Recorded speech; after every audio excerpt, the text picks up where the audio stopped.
just have to introduce to you. Ta-da!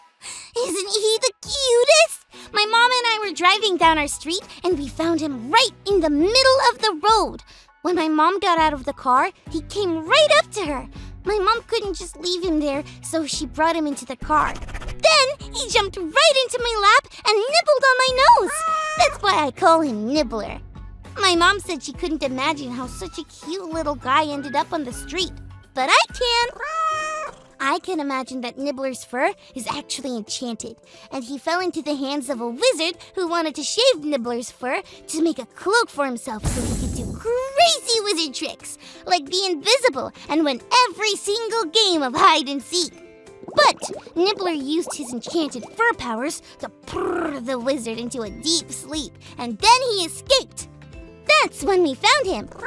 That must be what happened, right? Well, anyway, my mom said I get to take care of him while she tries to find his owner. Oh, where did he go? Oh no! Nibbler is chewing up my toys! No, Nibbler! Nibbler seems thirsty. I need to get him something to drink. Guess it's time to take care of Nibbler.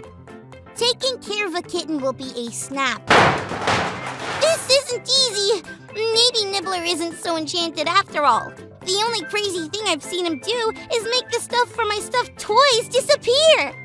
Well, let's check out our Bible story for today. Nibbler, no! It's time for today's Bible story. It comes from the book of Ruth, chapter 4. When Ruth went home and told Naomi that Boaz wanted to marry her too, Naomi knew that they didn't have to worry.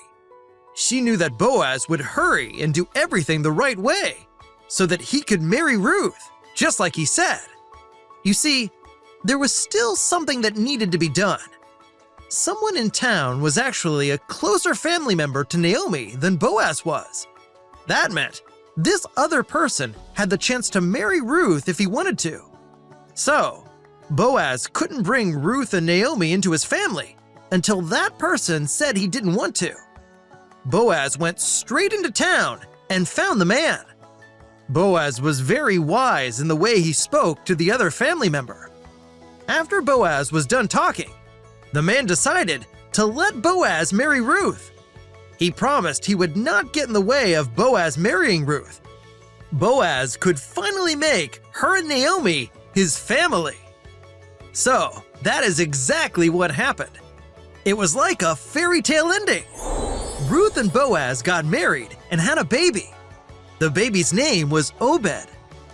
When everyone saw Naomi carrying her precious grandchild, they saw how well God had taken care of her.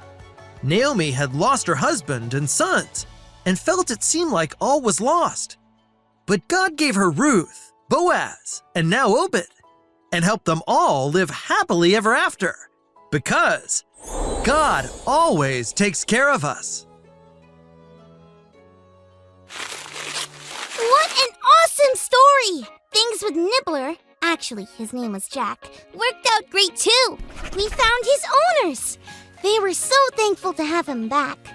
So it turned out he wasn't with the wizard that just wanted to make a cloak out of his magic fur. But my mom and I did feel like two valiant knights who swept in on our trusty steed, our car, to save Nibbler, Jack, and return him to his palace. House. Taking care of Jack made me think about our Bible story. Naomi and Ruth went through a lot of twists and turns, just like I did with that little kitten today. I wasn't sure how or if it would work out, but everything in the end worked out. I guess Jack the kitten and Naomi's little grandson, Obed, were pretty great reminders that God always takes care of us. It's been so much fun learning and growing with you. See you next time!